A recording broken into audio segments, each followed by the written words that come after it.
I'd like to call this Tuesday, April 13th, 2021 session of the Subcommittee, the Property and Planning Subcommittee to order. And I do detect a quorum, I believe, if the clerk will please call the roll. Representative Leatherwood. Here. Representative Hodges. Here. Representative Reedy. Here. Representative Sexton.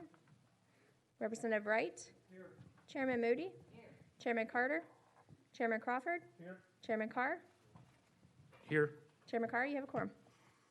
Thank you. As noted, Representative Carter is dismissed. Excused. Hope he's doing okay. Anything from any of the committee before we get started? Seeing none, we're going to go out of order on one thing. We're going to go to item number 2, House Bill 366 by Representative Williams. Representative Williams, you are recognized.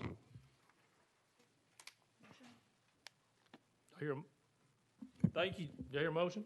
Motion. Second? Second. Motion properly second. You recognize. Thank you, Chairman and members. No need to panic. I'm not trying to run this bill today, but I did want to talk to you a bit about it. So before each of you pucker up and lose sight of what we're trying to do here, this bill, House Bill 366, was brought to me by Tennessee Association of Professional Surveyors. They were concerned about what was going on in our communities about the constitutional rights of people whose land was being taken without proper payment for that land. And so they brought this bill to us, Senator Bailey and I, and this is not a new bill to this committee. This committee has seen this bill last year, and we asked that Tasser take up this subject matter and study it so we'd have a better understanding if there's a better or more appropriate way in order to take people's property through a platting or right-of-way process. And so I'm happy to say to the members that in spite of our discussions, that I do now have a letter that I'm happy to deliver to the chairman and the members of the committee where the Lieutenant Governor and the Speaker of the House have both asked Tasser to study this at their next June meeting. With that being said, Mr. Chairman, I'm happy to take the bill off notice or answer any questions that the members might have. Any questions to the sponsor before we take it off notice? Seeing none, off notice. Thank you. Chairman, I'll have a copy of the letter emailed to your office so you can distribute to the members. Thank you, Representative Williams. Thank you. Chairman Williams. Off notice on House Bill 366. And we go back to House Bill 1515, number 1, by Chairman Cochran. Chairman Cochran, you're recognized. Motion on the bill. You've been motioned properly. You seconded. You're recognized. Thank you, Mr. Chairman. And I believe the current amendment we're working on is 5540. That is correct. Do I hear a motion on the amendment? Man, seconded. Motion is properly seconded. You're recognized on Amendment 5540. Thank you, Mr. Chairman. Essentially, what this bill is attempting to do is to standardize the hotel-motel tax in the state of Tennessee. And so essentially what we've been doing over the last several years, we've been doing special carve-outs for cities or counties, whoever got to it second. Way back in the late 1980s when this was originally passed, it was technically supposed to go to whichever entity got to it first. It wasn't supposed to exceed 5%. And then, again, a number of years ago, we kind of started doing carve-outs for specific counties or cities. Attorney General has said that is unconstitutional, and those are technically at risk. And so what this bill does is, first of all, it secures anybody who has already done that. And so it makes sure that nobody can ever go back and undo that. However, that those funds are being spent, however it was approved to be used for tourism and economic development, whatever that may be, that stays in place. So anything that's happened up to this point, it's protected.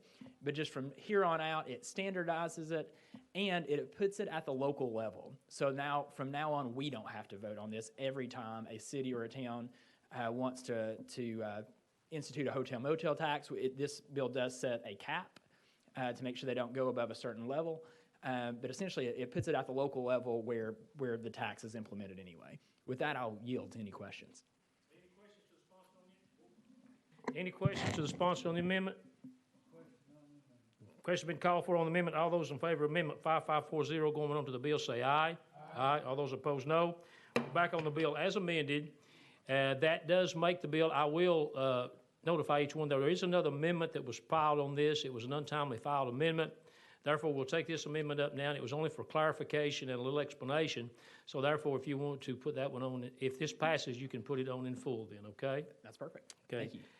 Any questions on the bill before we get started? Seeing none, we're all in favor of House Bill 1515, moving on to full committee, say aye. Aye. All those opposed, no. Bill moves on to full committee. Thank you, Mr. Representative Cochran. Thank you, Chairman and Committee. What brings us to House Bill number 3. Item number 3, House Bill 1412 by Representative Lafferty, and Chairman Hawk, you're carrying that. You're recognized, sir. Been motion properly seconded. You're recognized. Thank you, Mr. Chairman, members. And there is an amendment that's going to make the bill. It's tracking code 4583. That is correct. Do I hear a motion on the amendment? Motion properly seconded on the amendment. You're recognized on the amendment. Thank you, Mr. Chairman. And I'm at a bit of a conundrum. Our System Majority Leader, Chairman Gant, has some concerns with this legislation. We're trying to deal with an issue back in our district. Senator Sutherland and myself are trying to deal with an issue back in our district, but we're fearful that this may have some underlying consequences to other parts of the state. It opens up the urban growth boundary conversations that we had decades ago that may have some obsolete language to them now and may not be as pertinent as they were back then because of the annexation laws that have changed across the state of Tennessee most recently. My intention is to take this bill off notice eventually. I do want to have the amendment on, and I'm not sure how we get the amendment on so it shows up in our bill tracking system. So if we've got the amendment on, I don't know if we need to pass it to full committee and we just park it in full committee, or what would be best for this committee. But my Question been called for on the amendment. All those in favor of the amendment going on to the bill say aye. Aye. All those opposed, no. The amendment is on the bill. The bill is, amendment 4583 is back on the bill. And I believe you are right on this. And of course, I like this particular thought and everything because of now we cannot do much annexation. And we even have some of our cities already given up their growth boundary. So with that, to get it in proper form, you probably need to go on to full if it's acceptable with this committee. And then when it gets put on in full, if it does, then it will be in our tracking system, okay? And that's for everybody to see. So thank you, Chairman and members. If that's the will of this subcommittee, I would appreciate that. Any objection, first of all, of us taking a vote to go on to full committee for that to happen? Seeing none, we're taking a vote for this House Bill 1412 to move on to the full committee. All those in favor say aye. Aye. Aye. All those opposed, no. Bill moves on to full committee. Thank you, Chairman and members. House. That brings us down to item number 4, House Bill 1315 by Chairman Reedy. Chairman Reedy, you're recognized. Thank you, Mr. Chairman. With a roll call vote, I make a motion on House Bill 1315 that we reconsider our actions on this bill, sir. Have a proper motion. Do I hear a second? Been motioned and seconded. All right, on a roll call vote. Madam Clerk, will you please call the roll? Representative Hodges? No. Representative Leatherwood? Yes. Representative Reedy? Yes. Representative Sexton? Yes. Representative Wright? No. Chairman Moody? Yes. Chairman Carter? Chairman Crawford? No. Chairman Carr? No.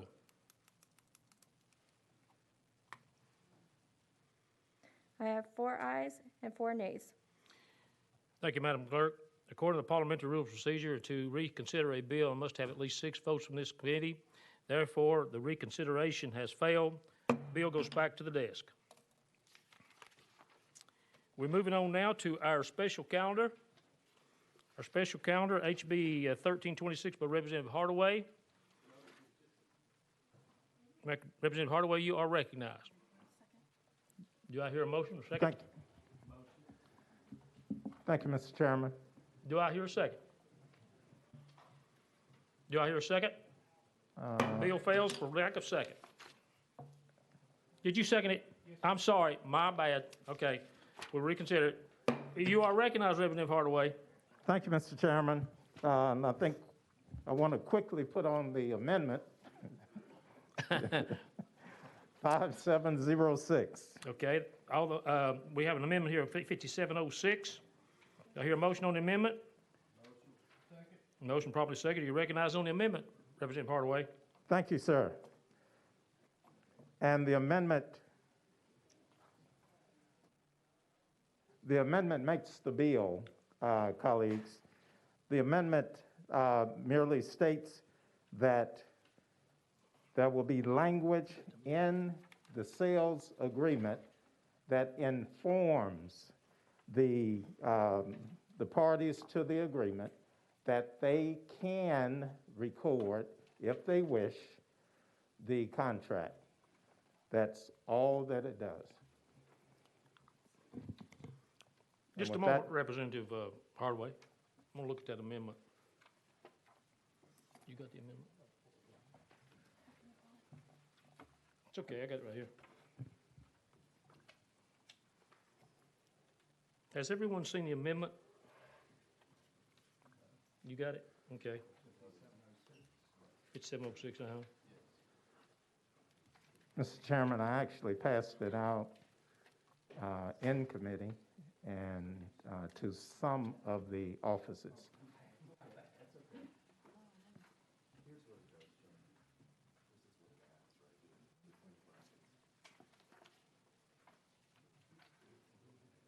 That each sale and contract must contain a provision that informs both parties to the contract that either party can record the contract with the county register of deeds.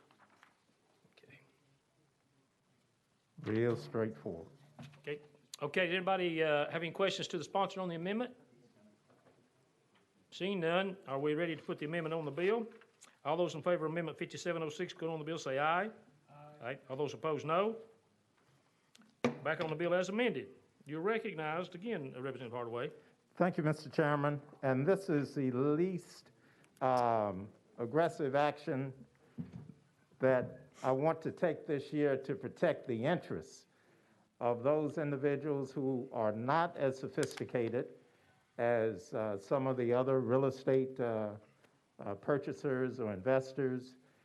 This would simply bring the information to those parties who are engaging in lease options that they have the right to record that document.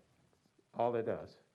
And we've had any number of instances in Shelby County, and I'm not sure about your particular areas, where individuals have misplaced their contracts/leases and then found themselves out of luck.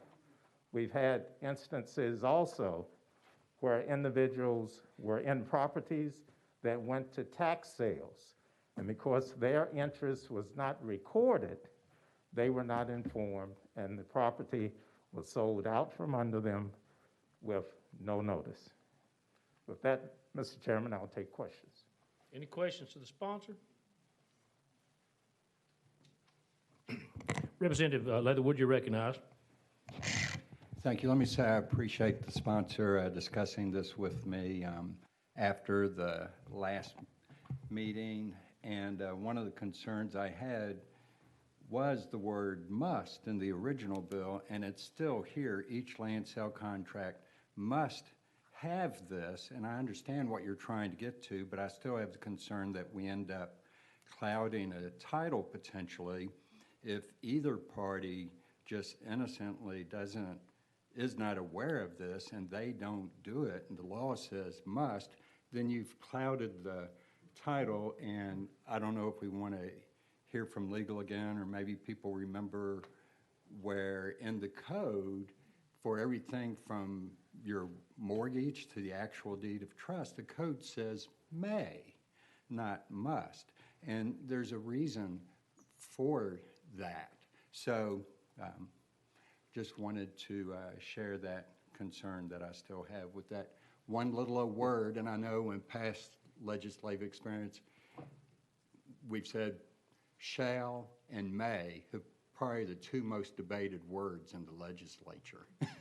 But thank you. Representative Hardaway. Thank you, Mr. Chairman. And to my colleague, the initial language of the original bill said that you must record the document. This only says that you must put the information into the contract that you may record the document. So I did look to address your concerns, and I'm happy to go to, if you wish, Mr. Chairman, if we went on the session to legal, if I'm misinterpreting. Yes, just a second. Chairman Wright, you recognize. Thank you, Mr. Chairman. I'm not an expert on this as my learned colleague sitting here to my right, because he dealt with the registering of deeds. Is that correct? I'm just a journeyman at looking at what deeds could be. And I find that word "could" is in the letter that we've received. So I don't know that what's being presented to us is going to be any more helpful than the contracts that people should be observing right now. And then I go back to my statements in previous committee meetings. To me, what's being expressed, if it's going to be registered, is a deed of trust. The ownership is not changed, but it recognizes, well, no, maybe, well, I'm going to have to go out of session and ask my learned colleague right here beside me. But a deed of trust is an agreement between a person who is retaining title until that deed of trust is cleared. And that's what will then lead me to not be in support of this legislation. Chairman Reedy, you recognize. Thank you, Mr. Chairman. Representative Hardaway, per Tennessee law, who's going to enforce this if we make this a law? You recognize. Mr. Chairman, I'll give my opinion, and then for real advice, I'll suggest that we go out of session to legal, but it would be a civil action if someone wanted to enforce their interests, the same as it would be with any other document, as my colleague stated, dealing with a deed of trust. To enforce that deed of trust would be a civil action, but I'll... Thank you. Without objection, we're going to go out of session, and we'll hear from legal on this. Okay, Mr. Garrett. Thank you, Mr. Chairman. Doug Garrett with the Office of Legal Services. So there's been a lot of discussion today about must or shall or may, the requirements contained in this statute. It is permissive that the writings may be registered. The issue, I think as the courts would see it, would be whether or not a requirement in a contract that contains a provision that informs parties that either party can record the contract with the Register of Deeds. The issue is whether or not that clouds title. It very well may be an issue or a question for the courts to determine.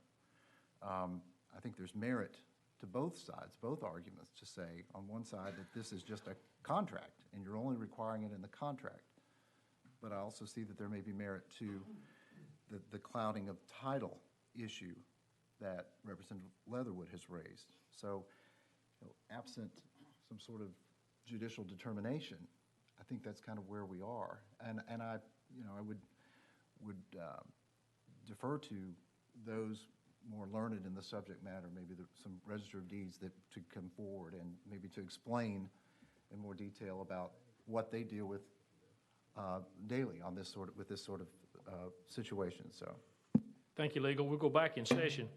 And Representative Hardaway, here's my thinking on it. You're saying that they must put that in their land contract, and I can sit down and write a land contract up, and I might know this, but what I am afraid of is the very same thing that Representative Leatherwood and Chairman Wright is, if you put that in there, that's okay, but then if somebody does go and register that or record it in the courthouse, is the chain of title if they never do anything with it. because I think it would cloud the chain of title. Of course, I know your other bill said you must record it. This one doesn't say that.